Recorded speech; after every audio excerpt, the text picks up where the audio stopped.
우리 예배 참석한 성도님들을 축복하며 인사하도록 하겠습니다.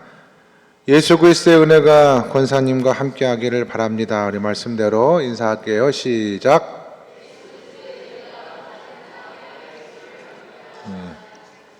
할렐루야. 추운 날씨 속에 하나님 몸된 교회 나와 예배하는 우리 성도들 마음 가운데 그리스도 예수의 은혜와 사랑이 넘치는 복된 시간 될 수 있기를 간절히 축원합니다. 자, 고린도전서 16장의 말씀 우리가 함께 읽었습니다. 제목은 영적 지도자에 대한 오해라는 제목을 정했는데요. 저는 우리가 신앙생활을 하면 마음속에 소원하는 기도 제목 가운데 하나가 내가 하나님과 교회의 영적 지도자가 되어야겠다라고 하는 소원이 전 반드시 있어야 된다고 생각을 하거든요.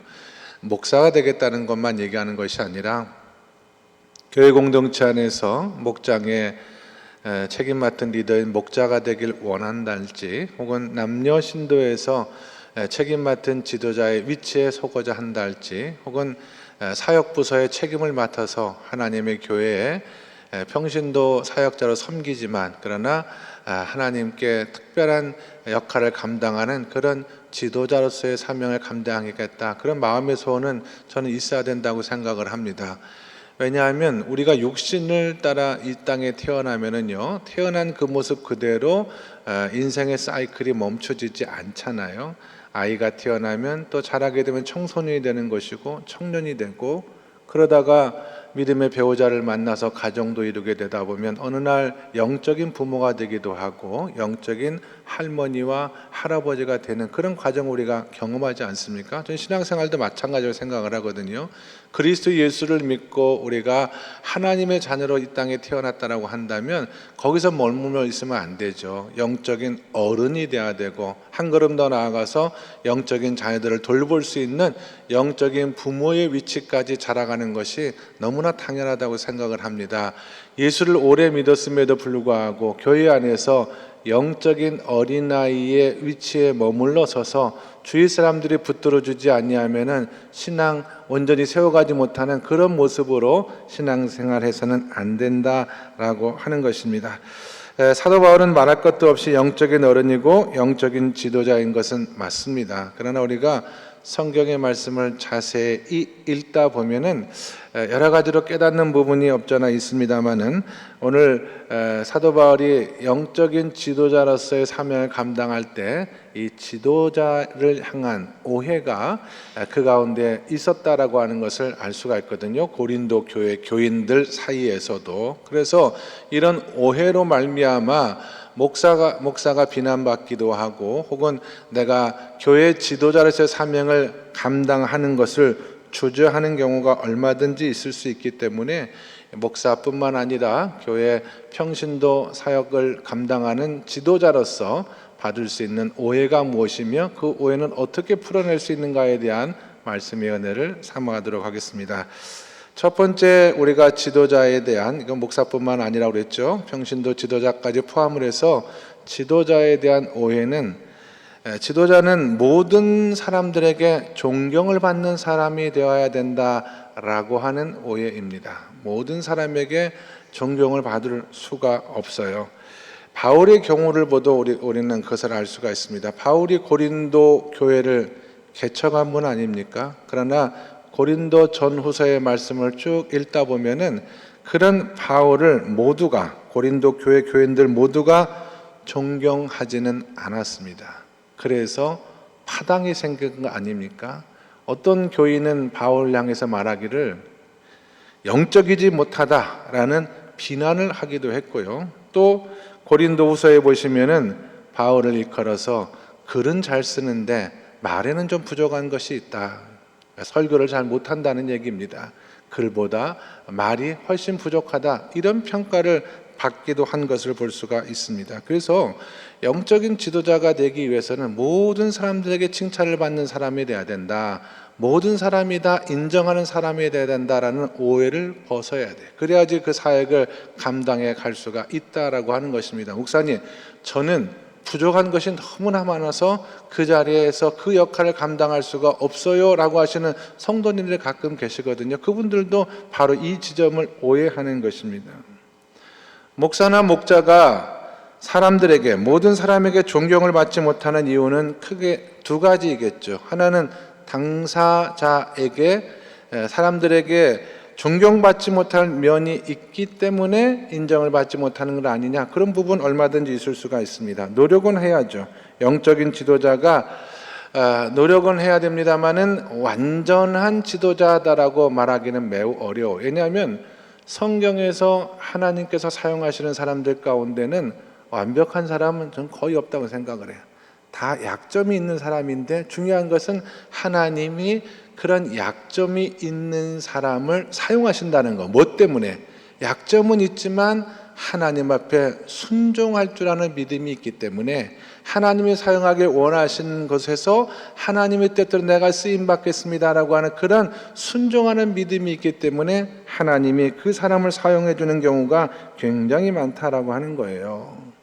약점이 없기 때문에 하나님이 쓰시는 것이 아닙니다. 어떤 경우에 보면은요, 큰 목회를 하고 많은 사람들에게 영적인 큰 영향력을 끼치는 지도자들 가운데는 인간적인 강한 약점을 가지고 있는 분들도 얼마든지 있을 수 있거든요. 그럼에도 불구하고 하나님께서 그 사람을 사용한다라고 하는 것입니다. 목사가 교인들의 사랑과 존경을 받는 것은 완전하기 때문만이 아닙니다. 목사에게도 약점이 있고 단점이 왜 없겠습니까?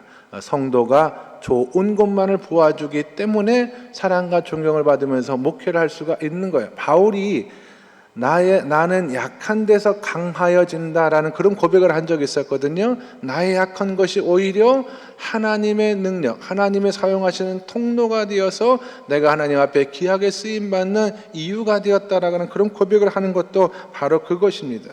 자신의 약점을 인정하고 하나님 앞에 매달렸기 때문에 하나님께서 바울을 사용해 주셨다라고 하는 거예요. 우리 가운데 약점 없는 사람이 어디에 있겠습니까?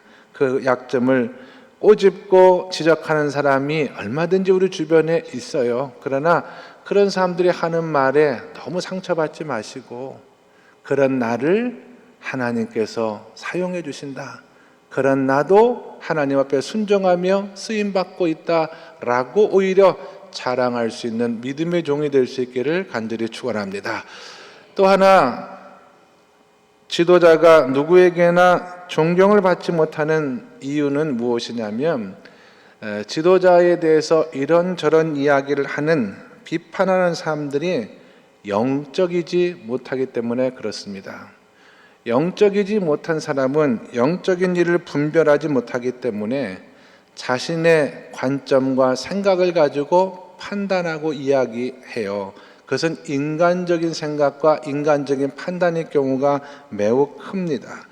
그래서 지도자가 어떤 일을 했을 때 순수하게 그것을 받아들이지 못하고 동기를 의심하기도 하며, 선한 일을 해도 자신의 기준에 맞지 않으면 좋지 않게 평가하는 것이 현실입니다. 교회 안에서 목사뿐만 아니라 평신도 지도자들이 자기에 맡겨진 많은 일들을 하다 보면 모든 사람이 칭찬하지 않아요. 어떤 사람들은 그 어떤 사람의 기준을 가지고 비난하고 평가하는 경우가 얼마든지 있을 수 있다라고 하는 것입니다. 물론 그 사람들이 하는 내용에 대해서 우리가 귀담아 들을 필요는 있습니다만은, 상대방이 영적으로 미숙하여 혹은 오해해서 하는 이야기라고 한다면 오히려 속상해 하지 마시고 기뻐하시는 종들이 되기를 주님의 이름으로 간절히 축원합니다. 왜냐하면 사실이 아닌데 하나님의 일을 행함에 있어서 오해를 받고 핍박을 받으면 하늘나라의 상급이 크기 때문에 오히려 기뻐하라. 선지자들도 그런 평가를 받고 핍박을 받았다라고 마태복음 5장에 분명히 기록이 되어져 있기 때문에 그렇습니다. 저도 인간이기 때문에 사역을 할 때, 또 우리 성도님들도 맡겨진 사명을 감당할 때 주변에 있는 사람들이 이러쿵저러쿵 하는 이야기들, 주변에 있는 사람들이 나의 약점과 부족함에 대해서 이렇게 저렇게 이야기하는 것, 그 말 듣는 것이 두려워서 하나님의 사명을 감당하기 원치 아니하고 하나님의 맡겨진 자리에서 물러서고자 하는 성도들을 볼 때마다 저는 오늘 이 말씀이 많이 생각이 납니다. 하나님이 나에게 그 사명을 감당케 하신 것은 나의 약점을 가지고 있음에도 불구하고 순종하여 그 일을 감당하고자 하는 믿음이 있기 때문에 하나님께서 그 사명을 감당케 하여 주신 줄로 믿고, 모든 사람이 나를 존경하지 않을지라도 나에게 일을 맡겨주신 하나님을 바라보면서 그 하나님과 동행하는 귀한 사명 감당하는 종들이 될 수 있기를 주님의 이름으로 간절히 축원합니다. 목사나 목자나 혹은 평신도 지도자들을 향해서 갖는 두 번째 오해는, 목사는 돈에 관해서 관심이 없다라고 생각하는 오해입니다. 저는 가급적 돈에 대한 설교는 잘 하지 않는 편입니다. 그 이유는 영혼을 돌보는 데 있어서 섣부른 인간적인 설교라든지 지혜롭지 못한 설교로 인하여 많은 사람들이 상처를 받는 것을 보았기 때문에 제가 돈에 관한 설교를 하지 않는 것이 영적이다라는 판단을 했기에 그렇게 설교하지 않는 것은 아닙니다. 그 상처받는 영혼들이 있었기 때문에. 그런데 오늘 본문에 보면은요, 바울이 고린도서 16장의 말씀의 중심 가운데 하나가 뭐냐면, 이 예루살렘 교회가 어려움에 처해 있을 때 고린도 교회가 헌금을 전했으면 좋겠다, 넉넉하게 연보를 해 주었으면 좋겠다라고 강력하게 권면하는 내용이에요. 그리고 갈라디아 교회와 같이 헌금에 열심을 내는 교회들의 예도 들고 어떻게 헌금할 것인가에 대한 구체적인 방법도 16장 쭉 읽어보면 나오거든요. 또 헌금 기한을 정해주고 그 기간 내에 하라고도 권면합니다. 그럼에도 불구하고 어느 정도 기준에 미치지 못했기 때문에 고린도 후서 말씀에 보시면 재차 고린도 교회 성도들이 헌금을 할 것을 재촉하는 장면도 나오고 있는 것을 볼 수가 있어요. 그러니까 목사는 헌금에 대한 가르침을 해야 됩니다. 왜냐하면 우리 신앙과 믿음 생활에 있어서 돈만큼 하나님 자리를 강력하게 대신할 수 있는 것이 이 시대에 없기 때문에 돈에 대한 분명한 관점과 태도를 갖지 않으면 우리가 하나님을 섬기는 대신에 돈을 섬기며 신앙생활, 혹은 하나님과 재물을 겸하여 섬기면서 신앙생활 가능성이 너무나 크기 때문에 그렇습니다. 성도들이 어떤 하나님을 향한 또 세상을 향한 그 믿음의 태도를 보기 위해서 가장 정확한 방법 가운데 하나가 그 사람이 돈을 어디에다 얼마를 쓰고 있는가를 보면은 분명히 알 수가 있거든요. 그 돈이 향하는 곳에 마음도 향하기 때문에 그렇습니다. 그래서 우리 교회는 중직자를 세우고 임명할 때 반드시 11조를 하는 분 가운데에서 중직자를 뽑아요. 왜냐하면 이 재물에 대한 관리가 되지 못하는 사람은 영혼을 관리하는 중직자의 자리에서 하나님의 사명을 감당할 수가 없기 때문에 그렇습니다. 목장 모임이라든지 기타 성경 공부를 통하여서도 돈에 관한 문제는 피하지 말고 토의하고 가르쳐야 됩니다. 자신의 수입보다 지출이 더 많고 카드를 빚을 내면서까지 사용하면서 사시는 분들을 향해서는 자신의 정한 수입에 안에서 질서 있게 경제 생활하는 것도 알려주어야 되고요. 돈을 꾸었는데 그 꾼 돈은 정해진 기한 내에 반드시 갚아야 하며, 돈을 갚기 전에 새 차를 산달지 또 특별한 지출을 한달지라고 하는 것은 성경에 합당한 성도의 재정 사역의 모습은 아니다라고 하는 것도 알려주어야 됩니다. 돈을 벌기 위해서 가짜 물건을 팔거나 하고 세금 문제에 있어서 불투명하게 행하는 그것도 성도가 재정 문제를 하나님 앞에 투명하게 관리하지 못하는 모습 가운데 하나고요. 특별히 노름이라든지 주식은 모르겠네요. 주식하는 사람들이 하도 많아서 또 하지 말라고 할 수도 없고 말이죠. 목사님들 주식 많이 하더라고요. 땀 흘려 애쓰고 수고한 소득이 가장 정직한 소득이거든요.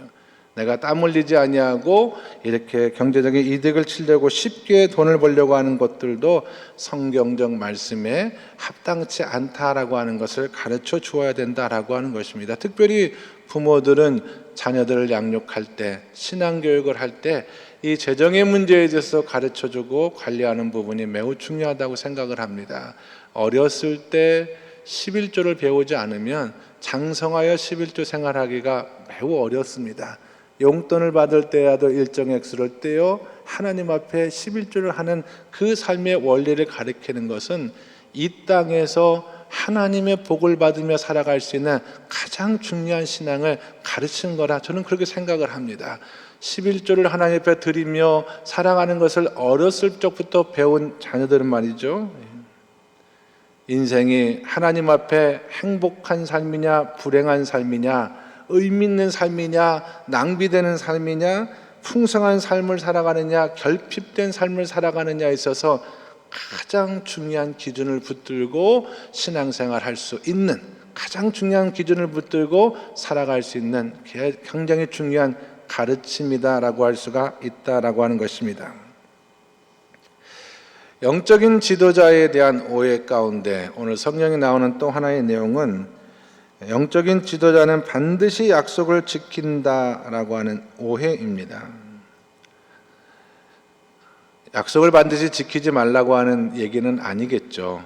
그리고 자기가 말한 것에 대해 책임지지 아니하고 거짓말을 밥 먹듯이 하는 사람은 영적인 지도자가 될 수가 없습니다. 그런데 오늘 재미있는 이야기가 하나 성경에 기록이 되어져 있거든요.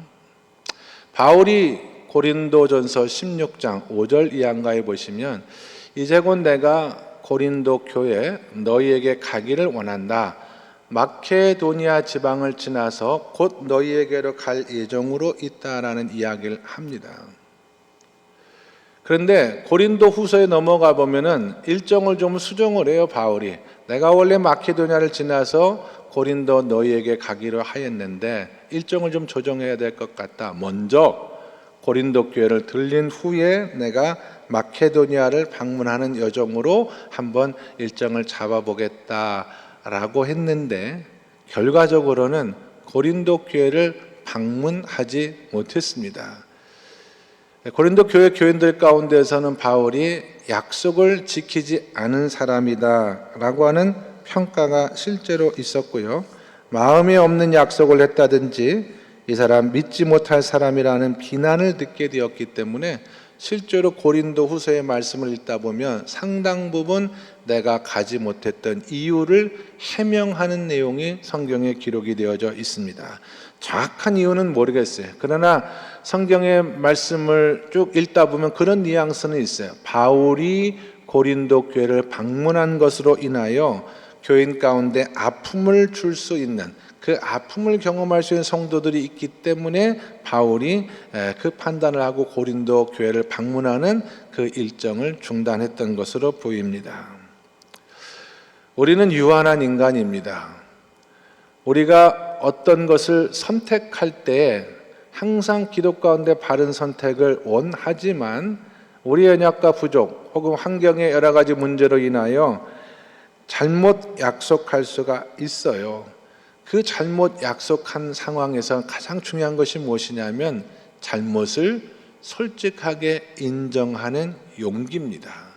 솔직하게 자신의 잘못을 인정하고 용서를 구하고 새로운 결정을 내리는 것이 우리는 바울을 통해서 특별히 지도자의 모습 가운데 하나로 배울 수가 있다고 생각을 합니다. 지도자가 한 약속을 바꾸는 것은 쉽지 않아요, 여러분. 그리고 그 약속을 바꿈으로 말미암아 신뢰와 지도력에 엄청난 문제가 생기는 경우들도 얼마든지 있을 수가 있습니다. 그러나 적어도 바울과 같은 경우 바울은 솔직하게 자신의 잘못을 인정하고 용서를 구하고 새로운 판단, 새로운 결정을 고린도 교회 교인들에게 이야기하는 모습을 성경을 통해서 우리가 확인할 수 있다라고 한다면 약속은 반드시 지켜지는 것이 맞습니다만은 부득이하게 그 약속이 지켜지지 않을 때는 솔직하게 그 이야기를 공개하고 그렇게 새로운 결정을 내릴 수 있는 것이 용기 있는 지도자의 모습 가운데 하나가 아니겠는가, 그런 은혜가 또 말씀 가운데 있다는 것을 보았습니다. 마지막으로 성도들이 지도자들에 대해서, 목사와 혹은 목자나 영적 지도자들에 대해서 하는 오해 가운데 하나가 뭐냐면, 지도자는 항상 부드러워야 된다라고 하는 것입니다. 오해입니다, 여러분. 영적인 지도자는 세상 지도자와 달리기 때문에 섬기는 사람이고 사랑하는 사람이기 때문에 대체적으로 부드럽고 따뜻한 것은 맞아요. 성도들이 그렇게 생각하는 것이 큰 오해라고까지는 할 수가 없습니다만은, 오늘 성경에 바울이 어떤 이야기를 하냐면 22절의 말씀인가요? 그런 표현이 있거든요. 만일 누구든지 주를 사랑하지 아니하면 무엇을 받을 것이다? 저주를 받을 것이다 라는 그런 표현이 있어요. 굉장히 강한 표현입니다. 어떻게 목사가 성도를 향해서 저주라는 이야기를 할 수 있을까? 근데 여기만 얘기한 게 아니에요. 갈라디아서 1장 9절에도 보면은요, 다른 복음을, 교회 안에서 다른 복음을 전하는 사람들 저주를 받을 것이다 라는 표현을 바울이 하고 있는 것을 볼 수가 있습니다. 이런 뜻인 것 같아요. 목사나 영적 지도자가 진정한 영적 지도자가 되기 위해서는 항상 오냐 하고 받아주는 것만이 능사가 아니다, 이렇게 이해하시면 될 것 같습니다. 하나님께서도 그 사랑하는 자녀는 훈계한다라고 히브리서의 말씀은 기록을 하고 있습니다. 정말 사랑한다면 그 사람이 신앙 안에서 바른 모습으로 세워줄 수 있도록 때로는 훈계도 해야 된다는 거예요. 예를 들어서 한두 번이 아니라 지속적으로 목장 모임의 질서를 위배하거나 하나님 기뻐하지 않은 모습들을 반복적으로 행할 때, 물론 그때까지는 사랑으로 권면하고 기도도 하지만 때때로는 목장 모임의 참여를 중단시킬 수도 있는 것이고, 좀 더 과감한 행동과 결단을 내려야 될 때가 분명히 있다라고 하는 거예요. 자식들도 키울 때 정말 사랑하는 자녀가 잘못된 길로 가면 성경의 말씀은 매를 들어서라도 신앙과 믿음의 바른 길을 갈 수 있도록 그 자녀를 인도해야 된다라고 분명히 말하고 있습니다. 자식이 고의적으로 부모에게 반항한다 할지, 혹은 나쁜 친구들과 어울려가지고 나쁜 짓을 하다가 경찰서에 붙들려가면 그냥 무조건 빼내는 것이 능사가 아니라 그 일들을, 그 시간들을 통해서 스스로 돌이킬 수 있도록, 물론 그것이 사랑이 전제가 되지 않으면 학대죠. 크리스찬들은 항상 사랑의 기도를 통해서 바른 길로 나아갈 수 있도록 가르치고 권면하는 것이 매우 중요하다라고 하는 것입니다. 저는 그런 생각을 합니다. 영적인 지도자는 하나님의 종입니다. 종은 주인이 하라는 대로 무조건 다 해주는 것이 종이 아니라 자신의 필요보다는 주인의 필요가 무엇인가를 살피고 자신의 필요보다는 주인의 필요를 먼저 행할 줄 아는 것이 종이거든요. 저는 감히 제가 양림교회를 섬기는 하나님의 종이다라고 고백을 하며 기도할 때가 많거든요. 하나님의 종이면 나의 필요와 유익보다는 교회의 필요와 유익이 우선하는 거예요. 어떤 목사님이 우리 교회 와서 설교를 하고 싶다 하시고, 또 어떤 목사님이 어떤 행사 때문에 우리 교회를 빌려달라고 하시는데, 그것이 정말 우리 교회에 합당한 말씀이라든지 혹은 합당하고 유익된 일이 아니면, 친해도 관계에 나서 서운함이 올지라도 우리 교회에 유익이 되지 않으면은 저는 받아들일 수가 없는 그런 행동을 해야 된다는 것이 맞다라고 생각을 해요. 우리 교회에 와서 사역하고 싶습니다, 목사님과 함께 교회를 섬기고 싶습니다 하시는 분들 가운데 저분이 정말 우리 교회를 섬길 때 유익이 될까, 정말 하나님 앞에, 교회 앞에 도움이 될까라는 부분을 놓고 기도할 때 아니다라고 생각이 들면 과감하게 교회를 위해서 그런 것들을 결정하는 것이 저는 지도자의 역할 가운데 하나다라고 생각을 합니다.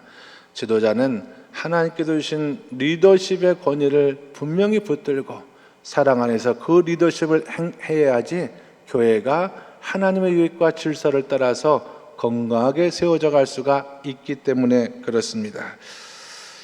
설교 모두에서 제가 우리 모두는 다 하나님의 교회를 섬기는 영적인 지도자가 되기를 위해서 꿈꾸고 기도해야 된다라는 말씀을 드리지 않았습니까? 특별한 사람만이 그 역할을 감당할 수 있는 것은 아닙니다. 정상적으로 신앙생활을 하는 사람이라면은 내 믿음이 장성하여 어느 때에는 나에게 맡겨진 작은 일도 책임 있는 일들 교회에서 감당하기를 원하여 기도하고 그 역할들이 주어졌을 때 하나님과 교회의 유익을 위해서 아름답게 쓰임받기를 소원해야 된다라고 하는 것입니다.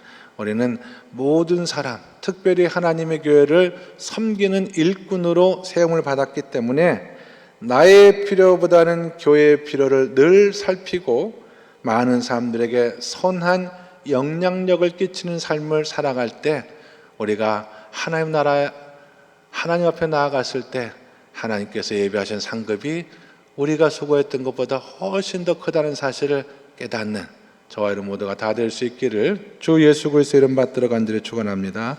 기도하겠습니다. 하나님 아버지, 고린도전서 16장의 말씀을 통하여 우리 모두가 영적 지도자가 되기를 꿈꾸고 하나님 앞에 기도할 수 있는 종들이 될 수 있도록 인도하여 주시옵소서. 영적인 지도자는 모든 사람을 섬기는 종이라는 사실을 기억하게 하시고, 그래서 자신의 필요보다는 교회의 필요를 보고 많은 사람들에게 선한 영향력을 끼치고 하나님 앞에 충성된 종이라는 칭찬을 들을 수 있는 종들이 될 수 있도록 목장마다, 남녀 신도회마다, 섬기는 모든 재직회 사역부서마다 하나님 기뻐하시는 종로 아름답게 세워져가는 복을 누리게 하여 주시옵소서. 날씨가 춥습니다. 하나님 아버지, 연약함 가운데 있는 주의 백성들을 기억하여 주시고 이 시간도 주께서 신방하여 주실 때 연약한 성도들의 병상과 그 마음이 하나님의 말씀과 은혜와 능력으로 위로받고 치료받는 역사가 있게 하여 주시옵소서. 추운 날씨 속에 나라의 부름을 받아 군대에서 수고하는 우리 아들들 하나님 한 명 한 명 다 기억하여 주시고, 먼 나라에서 유학하며 공부하는 당신의 자녀들도 하나님께서 기억하여 주셔서 원하는 학업을 은혜 가운데 잘 마치고 돌아올 때까지 주께서 도우시고 인도하시는 은총으로 함께하여 주시옵소서. 장기간 외국에서 출장 나가서 수고하는 하나님의 자녀들도 기억하여 주시고, 우리가 이곳과 저곳으로 나누인 삶을 살아가지만 믿음과 말씀 안에, 사랑 안에 하나된 삶을 살아갈 수 있는 우리 양님의 모든 종들의 가정, 사랑하는 자녀들이 다 될 수 있도록 축복하여 주시옵소서. 예수 그리스도 이름 받들어 기도드리옵나이다. 아멘.